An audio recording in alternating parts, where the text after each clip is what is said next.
ஜாலியா ஒரு life. Lanco Harmonia Pavilion Senior Living Apartments at Sri Perambatoor 2 BHK just 49 lakhs. Call 7717273747. நிறைவாக மீனம் ராசிக்கு பொது பலன் பார்த்தரலாம் சார். இந்த தை மாதம் அவங்களுக்கு எப்படி இருக்க போகுது, என்ன மாதிரியான விஷயங்கள்லாம் அவங்க வாழ்க்கையில கிடைக்க போகுது சார்? மீனராசிக்காரர்களை பொறுத்த வரைக்குமே இந்த 2026 தை மாதம் உங்களுக்காகவே டிசைன் பண்ண மாதம் என்று தான் சொல்ல வேண்டும். காரணம் என்னவென்றால், இந்த தை மாதத்துல மீனராசிக்காரர்களுக்கு நடக்கின்ற பிரதானமான விஷயம் என்னன்னா, 2 குடைய செவ்வாய் பகவான் 11ஆம் இடத்திலே உச்சம் பெறுகிறார். அடடா, தனாதிபதி லாபாதிபதி வீட்டில் உச்சம். இது எப்படின்னா, பழம் நழுவி பாலில் விழுந்து அது நழுவி வாயில் விழுந்ததுங்கிற மாதிரி தான். அது அது அது அதுவே வந்து மடியில விழுதுங்கிற மாதிரி தான் சொல்லணும். அத்தனை நல்ல நேரம் இது. 2 கூடிய தனாதிபதி செவ்வாய் 11ஆம் இடத்திலே உச்சம் பெறுகிறார். 11ஆம் இடத்திலே உச்சம் பெற்ற செவ்வாய் பகவான். ஸோ அப்போ 11ஆம் இடத்திலே செவ்வாய் பகவான் உச்சம் என்ற ஒரு பாயிண்ட் போதும் பிப்ரவரி எண்டு வரைக்கும் உங்க காட்டுல ராஜ போகம், காட்டுல மழைம்பாங்கல்ல, ராஜ போகம் உங்களுக்கு சூப்பரா இருக்குங்க டைம். ரைட்.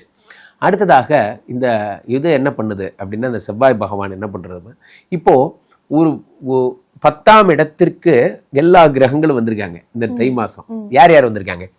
6 குடைய சூரியன், சரி, 4 7 குடைய பாதகாதிபதி புதன், சரி, 3 8 குடைய சுக்கிர பகவான், சரி, அடுத்தது செவ்வாய் பகவான். இப்படி எல்லாருமே 10ஆம் இடத்துல இருக்காங்க. இப்போ இதுல என்ன விசேஷம்? இது ஒருத்தன் கூட நல்லவன் கிடையாது. 6 குடையவன் வியாதி கடன் கஷ்டத்தை கொடுப்பான், 4 7 குடைய புதன் பாதகத்தை கொடுப்பான், சுக்கிரன் 8 குடையவன் குட்டிச்சோறாக்குவான். அப்போ இதுல என்னங்க விசேஷம் அப்படின்னு நீங்க கேட்கலாம். விசேஷம் இருக்கிறது. காரணம் என்னவென்றால், 10லே ஒரு பாவி இருந்தால் அரசனை போல் யோகம் உண்டுன்னு ஜோதிட சாஸ்திரம் சொல்லுது. 10லே ஒரு பாவி இருந்தால், அப்ப 10ஆம் இடத்துல இத்தனை பேர் இருக்கிறது ஒரு பெரிய, என்ன சொல்றது, ஒரு பெரிய பூஸ்டர். அதை குரு பார்க்கறது அதை விட பெரிய பூஸ்டர். 10ஆம் இடத்திலே இத்தனை பேர் இருக்கிறது வாழ்வை தலைகீழாக மாற்றக்கூடிய நேரம். இதெல்லாம் இதுல இருக்க பெரிய விஷயமே. 10ஆம் இடத்துல இத்தனை பேர் இருக்கிறது. ஸோ 10ஆம் இடத்துல இத்தனை பேர் இருக்கும்போது வாழ்க்கை மாறக்கூடியது. பிஸ்னஸ் பிச்சுக்கிட்டு ஓடும். காலைல எந்திரிச்சோடனே என்ன, அது கடையை திறக்கிறமோ இல்லையோ கூட்டம் கலகட்டும். அதுதான் இதுல இருக்கிற பெரிய விஷயமே. அடுத்ததாக இந்த குரு பகவான் என்ன பண்றாரு, 4ஆம் இடத்தில் இருந்த 5ஆம் இடத்தில் உச்சம் பெற்றவர் 4ஆம் இடத்துக்கு வந்துடுறாரு. நீங்க வருத்தப்பட வேண்டியதே ஒன்னே ஒண்ணுதான். நம்ம ஃப்ளோ நீட்டா போயிட்டு இருந்துச்சே, இப்போ வந்து 5ஆம் இடத்துல உச்சம் பெற்ற குருவா போயிட்டு இருந்தாரு. இப்போ இந்த குரு ஜஸ்ட் பேக் அடிச்சு என்ன பண்ணிட்டாரு, 4ஆம் இடத்துக்கு வந்துட்டாரு. முன்ன போல வேகமா இல்லையேன்னு வேணா வருத்தப்படலாமே தவிர, ஆனால் நீங்க வருத்தப்படுவதற்கு ஆகச்சிறந்த பெரிய விஷயம் இதுல ஒண்ணுமே கிடையாது. காரணம் என்ன அப்படின்னா, you are already in good time. ராசியில சனி பகவான் என்ன பண்றார், வக்ரமா இருந்தார், வக்ர நிவர்த்தி அடைஞ்சிட்டார். சனி இப்போ நார்மல் சனியா இருக்கார். சனி கொடுத்தால் எவர் தடுப்பார்? சனி கொடுத்தா தடுக்க ஆளே கிடையாது. சும்மா கும்முன்னு இருக்கார் சனி. 10 பார்க்கிறார், 10ஆம் இடத்தை பெரும்புகழை தருகிறார், எல்லாத்தையும் பண்றார் சனி பகவான். அப்போ 4ஆம் இடத்து குரு பகவான் ஒரு பக்கம், எல்லாமா சேர்ந்து 10ஐ பார்ப்பது ஒரு பக்கம்னு வரிசையா கமா கமா கமா கமா போட்டுட்டே போக வேண்டியதான். அவ்வளவு நல்லா இருக்கு டைம். இந்த டைம் எப்படி இருக்கு, அவ்வளவு சூப்பரா இருக்கு. இப்போ என்ன ஒரு பிரதானமான விஷயம், நான் சொன்ன மாதிரி என்ன சொன்னேன், 11ஆம் இடத்திலே செவ்வாய் பகவான் உச்சம் என்பதை போல 4 7 கூடிய புத பகவானும் 11ஆம் இடத்திற்கு வருகிறார், லாபஸ்தானத்துக்கு. அப்போ பாதகாதிபதியும் 11ஆம் இடத்திற்கு வரும் பொழுது, 11ஆம் இடம் என்பது என்ன, நண்பர்கள். 11ஆம் இடம் என்பது என்ன, புதிய உறவுகள். 11ஆம் இடம் என்பது என்ன, மாமனார். இது எல்லாம் 11ஆம் இடத்துல இருக்காங்க. அப்ப என்ன ஆகும்னா, லாபம் பிரதானமாக இருக்கிறது. லாபம் வந்து இது என்ன சொன்னாலும் கேட்பாங்க. பீப்புள் வந்து உங்களை பிலீவ் பண்றாங்க, பீப்புள் வந்து உங்களை ஃபாலோ பண்றாங்க, ஃபாலோவர்ஸ் லிஸ்ட் அதிகமாயிடுச்சு போன்ற விஷயங்கள்லாம் ஏற்படும். அப்போ நன்றாக புரிந்து கொள்ள வேண்டும், ராசிநாதன் குரு பகவான் 4ஆம் இடத்தில் இருந்து அவர் 7ஆம் பார்வையாக 10ஆம் இடத்தில் இருக்கக்கூடிய இத்தனை பேரை பார்ப்பது மிக பெரிய பெரிய பெரிய பெரிய விஷயம். Point number 1. பாயிண்ட் நம்பர் 2 என்ன அப்படின்னா, இவர்களுக்கு இந்த சனி பகவான் இனிமே பெரும்புகழை தட தொடங்கி விட்டார். தை மாதம் பிறந்தாலும் பிறந்துச்சு, இனிமே இந்த மீனராசிக்காரர்கள் காட்டில் மழை அப்படின்னு தான் சொல்லணும். பெரிய லெவல்ல போறீங்க. இதெல்லாம் நடக்கும். மிக பிரம்மாண்டமான விஷயங்கள்லாம் உங்கள் வாழ்க்கையில் நடக்கும். மீனராசிக்காரர்களுக்கு ஒரு புதிய புதிய விஷயங்கள் எல்லாம் கைகூடும். எல்லாமே நல்லதாகவே உங்களுக்கு நடக்கக்கூடிய ஒரு நேரமாக இந்த நேரம் என்பது உங்களுக்கு அமையும். ஸோ இப்போ இந்த தை மாதத்தில் நடக்கக்கூடிய அடுத்த பிரதானமான விஷயம் என்னவென்றால் 7ஆம் இடத்தை சனி பார்க்கிறார். அதே நேரம் 7க்குடைய புதன் கேந்திர பலம் பெற்று குரு பார்வைப்படுகிறார். சில பேருக்கு காதல், திருமணம், புதிய முயற்சி, முக்கியமாக மீனராசிக்காரர்கள் புதிய அட்டம்ப்டெல்லாம் பண்ணுவீங்க. New attempts.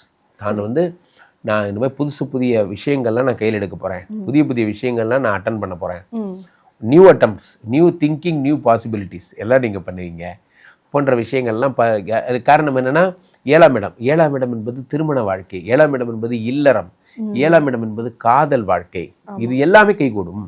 7 எவ்வளவு சிறப்பு பெற்றிருக்கும் போது திருமண வாழ்க்கையும் காதல் வாழ்க்கை எல்லாமே கைகூடக்கூடிய அற்புதமான ஒரு நேரமாக அமையும். அதே நேரத்தில் 3-8 சுக்கிர பகவானை குரு பார்ப்பதால் ஏற்கனவே பிரிஞ்சு போன தம்பதியினர் கூட இந்த பீரியடில் சேருவதற்கான மிக அற்புதமான ஒரு நேரமாக இந்த நேரம் என்பது அமையும். அதே நேரத்தில் அந்த குரு பகவான் தருகின்ற பொற்பலனாக 4-7 என்னுடைய புதனுடைய வீட்டில் இருப்பதால் நல்லா படிப்பாங்க, உயர் கல்வி, உயர் பதவியில் அடைவாங்க. மீனராசிக்காரர்கள் தன் லெவலில் அடுத்த லெவல் போவாங்க. சொந்தமாக கம்பெனி ஆரம்பிக்கிறது, சொந்தமாக நானே பண்ணுறேன், சொந்தமாக என் கையை ஊனி மேலே வரேன், நான் வந்து காட்டுறேன் பார் போன்ற தைரியமெல்லாம் மீனராசிக்காரர்களுக்கு அதிகம். பொதுவாகவே மீனராசிக்காரர்களுக்கு இந்த வருஷம் ரொம்ப சூப்பராக இருக்குங்கிறது எல்லாருக்குமே தெரியும். அதில் இந்த வருஷம் 2026 ட்ரெண்ட் செட்டிங் இயர்னே சொல்லலாம். ஜனவரி மாதம் முதற்கொண்டே அதனுடைய பலன்களை அவர்கள் அனுபவிக்க போகிறார்கள் என்பதில் எல்லளவு மாற்று கருத்தும் இல்லை. மீனராசிக்காரர்கள் பிரமாதம். ஆக மொத்தத்தில் மீனராசிக்காரர்களுக்கு நிறைய பாசிட்டிவான விஷயம் நடக்கும் அப்படின்ற மாதிரி சொன்னீங்க. இருந்தாலும் இந்தந்த விஷயத்தில் கொஞ்சம் கவனமா இருங்க, இவங்க கிட்ட இருந்து கொஞ்சம் தள்ளி இருங்க அப்படின்ற மாதிரி ஏதாவது இருக்கா? 12ஆம் இடத்தில் ராகு பகவான் இருப்பதால் இப்பொழுதும் சொல்லுகிறேன், மீனராசிக்காரர்களுக்கு பழைய கேஸ் எல்லாம் மேலே வந்துக்கிட்டே இருக்கும். பழைய கேஸ் எல்லாம் எடுத்து போட்டுகிட்டே இருப்பாங்க. தேவையில்லாத பழைய கேஸ் எல்லாம் வெளியே வரும். நீங்கள் பழைய உங்களுடைய தேவையில்லாத இது 2010 வருஷத்துக்கு முன்னாடி நடந்த கேஸ், 15 வருஷத்துக்கு முன்னாடி நடந்த கேஸ் எல்லாம் இப்போ எடுத்து ரோல் பண்ணிட்டு இருப்பாங்க. அதில் மட்டும் நீங்கள் ஜாக்கிரதை. Either you shoot are you settle. 2 வழி தான். ஒன்று, அந்த விஷயங்களில் நீங்கள் என்ன பண்ணிடணும், அதை வராதபடிக்கு பார்த்து கொள்ள வேண்டும், அல்லது அந்த விஷயங்களை செட்டில் பண்ணிடணும். ஏதோ ஒன்று பண்ணுறது சிறப்பு. நிறைய விஷயங்கள் ரொம்ப அழகாக பகிர்ந்துக்கிட்டீங்க சார். உங்களை தொடர்பு கொள்றதுக்கு நாங்கள் என்ன பண்ணுறோம்? இந்த தை மாத ராசி பலன்களை சொல்லும்போது உள்ளபடியே நான் மிகவும் மகிழ்ந்திருந்தேன் வைஷாலி. காரணம் என்னவென்றால், இந்த தை மாதத்தில் நிறைய நல்ல விஷயங்கள் நடக்கிறது. முக்கியமாக பிரதானமாக செவ்வாய் பகவானுடைய உச்சம். இதுதான் நோட்டபிள் பாயிண்ட்னே நம்ம சொல்லலாம். இந்த செவ்வாய் உச்சம் ஆயிட்டாருனாலே வாழ்க்கையிலே அவர் தான் தளபதின்னு பேர். அவர் தான் இந்த கிரகங்களில் அவர் முடிவு எடுத்துட்டாருன்னா வேற எந்த ஆப்ஷனே அப்பீலே கிடையாது, அவர் தான். அப்போது இவர் இவ்வளோ பெரிய மகரத்தில் உச்சம் பெறுகிறார். அதே மாதிரி மகர ராசிக்கு இவர் புத பகவானும் வருகிறார். இது எல்லாமே மிகப்பெரிய நல்ல விஷயங்களை தரப்போகுது மகரத்துக்கு.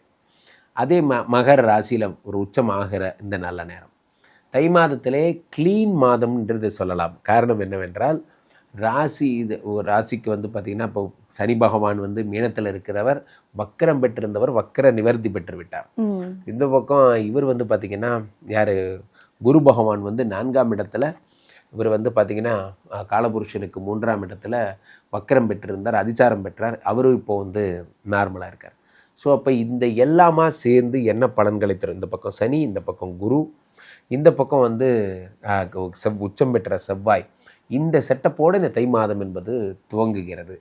அதனால் இந்த தை மாதத்தில் நிறைய நல்ல விஷயங்கள் நடக்கும். நிறைய பேருக்கு சனி கொடுத்தால் எவர் தடுப்பாருப்பாங்க. அந்த மாதிரி சனி நிறைய நல்ல விஷயங்களை கொடுக்க போகிறார். குரு அதிசாரத்துலேருந்து மிதுனத்துக்கு புதனுடைய வீட்டில் இருந்து நிறைய நல்ல விஷயங்களை தரப்போகிறார். அப்படி பலன்களாக அள்ளி அள்ளி கொட்ட போகிறாங்க. இதில் முக்கியமான ஒரு விஷயமாக என்னவென்றால், செவ்வாயும் புதனும் இந்த காம்பினேஷன் தான் இதில் சிறப்பு. குரு எல்லா கிரகங்களையும் பார்த்துடுறார் 7ஆம் பார்வையாக. அப்போ தை மாதம் ஆவரேஜாகவே 99.99% எல்லா ராசிகளுக்குமே சூப்பராக தான் இருக்குது. என்னை தொடர்பு கொள்ள விரும்புபவர்கள் கீழே போயிட்டுருக்க இந்த 2 நம்பரை கூப்பிடலாம். உங்களுடைய சொந்த ஜாதகத்தை பார்த்து கொள்ளலாம். உலக புகழ் வாய்ந்த நமது விஸ்வரூப விஷ்ணுமாயா எழுந்தருளி இருக்கக்கூடிய புனிதமான இந்த ஸ்ரீமடத்திலே தினசரி நடக்கின்ற விஷ்ணுமாயா ஹோமங்களில் கலந்து கொள்ளலாம். மீண்டும் ஒரு நல்ல பதிவில் சந்திப்போம். நன்றி, வணக்கம். நன்றி சார்.